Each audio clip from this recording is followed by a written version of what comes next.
One of the biggest debates in personal finance is, should you use a credit card? Some financial experts, people like Dave Ramsey, are adamant that no one should use credit cards ever under any circumstances. And they'll say that credit cards will inevitably lead to overspending, to debt, and to ultimate financial destruction. But is that really true? Should we avoid Chase and American Express like we do in a Toxic X? The truth is that when used properly, credit cards can be an incredible financial tool for building credit. And your credit is really important. It helps you do things like buy a home or rent an apartment easier.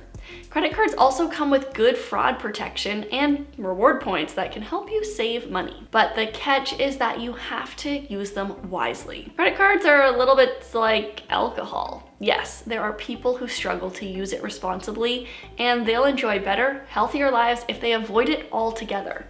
But there are also people who can create healthy boundaries around it. Making a blanket statement that nobody should use credit cards ever isn't really reasonable. So in this video, I'm going to talk about who should and shouldn't use credit cards and how to use them properly if you are going to use one. Hey, I'm Lorianne King. I'm the co-founder of Dow Janes and a money coach, and we produce videos like this every single week. So make sure to hit subscribe and the notification bell so you don't miss any of our future videos.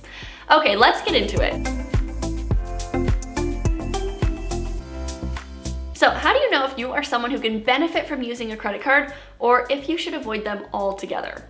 Well, a good first test is, do you currently have credit card debt? Meaning, do you carry a balance on your credit card that you're not able to pay off at the end of the billing cycle? If so, I want you to stop using your credit cards for new purchases and start focusing on paying down the balance instead. When you use a card for a new purchase, not only are you going further into debt if you already carry a debt balance, but you have also waived your grace period.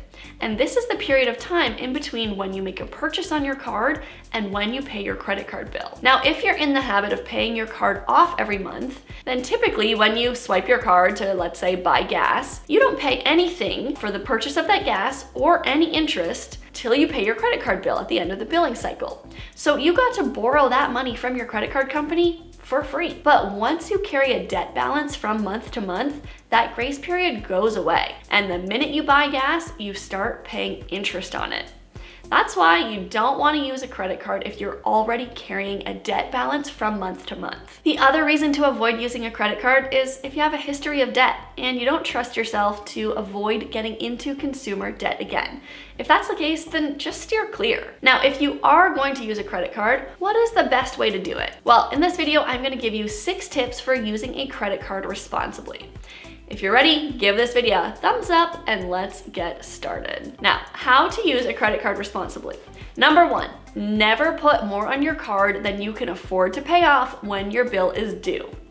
The way to use credit cards to your advantage is to never pay interest to the credit card company. That means you always want to pay off the full balance when your bill is due. Now, credit cards will often approve you for more than you can actually afford to spend every month.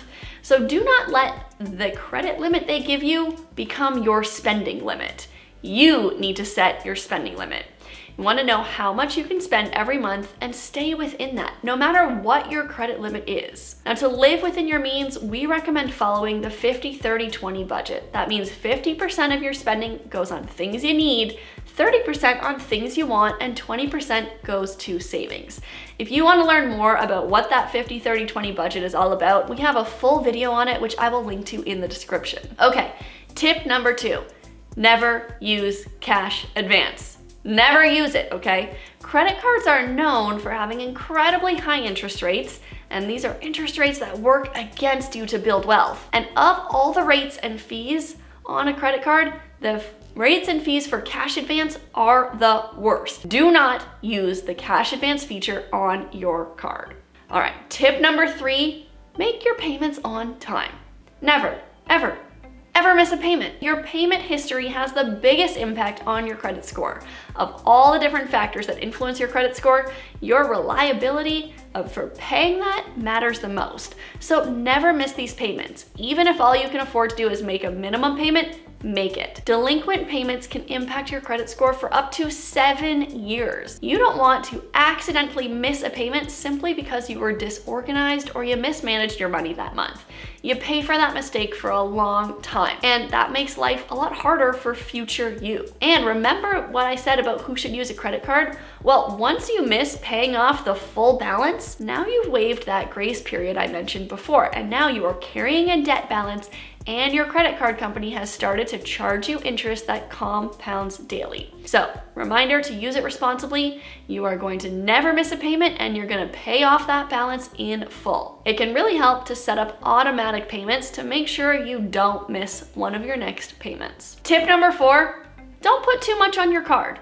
Remember, you are going to set your spending limit, not your credit card company. And just because they've approved you for a high limit does not mean that you should use it. In fact, in order to maintain the best credit score, you want to avoid using more than 30% of the credit limit that you've been approved for. A large factor in calculating your credit score is called your credit utilization ratio. And this is the amount of credit that you're using divided by the total amount of credit you have available to you. You want to keep this ratio under 30% both on each of your cards and across all of your cards. So let's say you have 2 credit cards. Card A has a credit limit of $4,000 and card B has a limit of $6,000. So together you have $10,000 of available credit. To keep a credit utilization ratio below 30% across all of your available credit, you're not going to want to spend more than $3,000 at a time. And so then you want to think about, well, how do I keep the ratio below 30% on each of my cards as well? So card A that has a limit of $4,000, you're not going to spend more than $1,200 on that card. And on card B, where you have a limit of $6,000, you're not going to want to spend more than $1,800 on that card. Now, whenever I use my card for big purchases, which I like to do because I love the points, which we are going to get to, I will either split that purchase onto multiple cards so I stay below my credit utilization threshold, or I'll put it all on one card, but then I go pay it at home. Like, I don't wait for my billing cycle. I don't keep that usage on my card. I just go transfer the money from my bank to my credit card to pay off that purchase right away so that it doesn't hurt my credit utilization ratio. I learned this the hard way when we paid for getting our roof redone on a credit card. Now, we had the money available to pay for that expense. We'd saved up for it. But when I saw that my contractor would accept a credit card, I got super excited and thought, oh great, I'm gonna get a lot of credit card points. And then I didn't pay off that balance immediately, and I saw that my credit score went down as a result. So now I make sure if I put a big purchase on my card, I go pay it off as soon as I can, so I'm not carrying that balance and I'm not hurting my credit utilization ratio unnecessarily. Okay, tip number 5, be strategic about applying for new credit cards. Don't apply for the Home Depot card just because you're in Home Depot checking out and the cashier asks if you want to save $50 on today's purchase. I know that sounds great, but your credit score is something that you need to take care of, and making random credit applications can have a detrimental effect.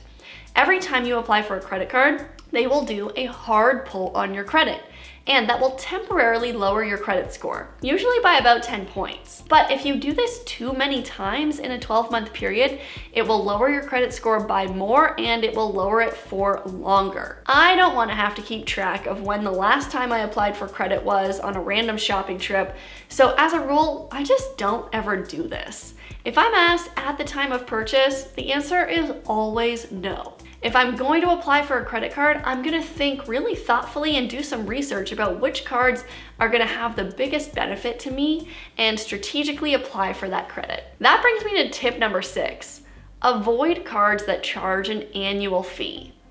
Unless the rewards program is truly worth it to you, both now and in the future.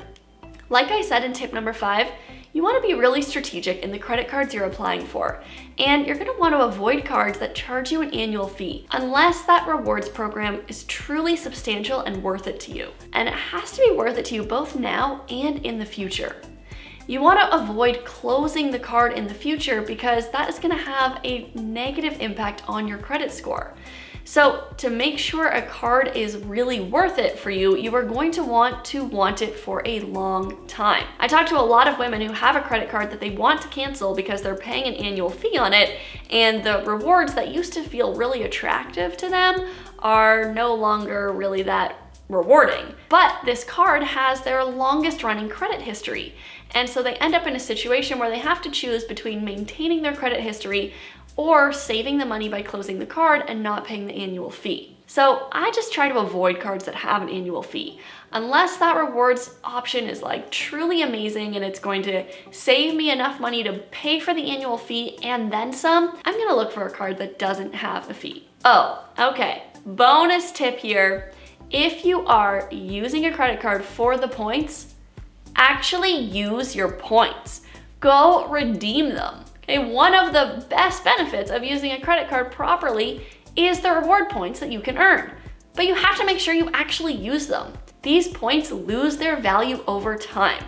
The inflation that we are experiencing right now, just when you go to a regular store, that happens to credit card points as well. They become less valuable over time.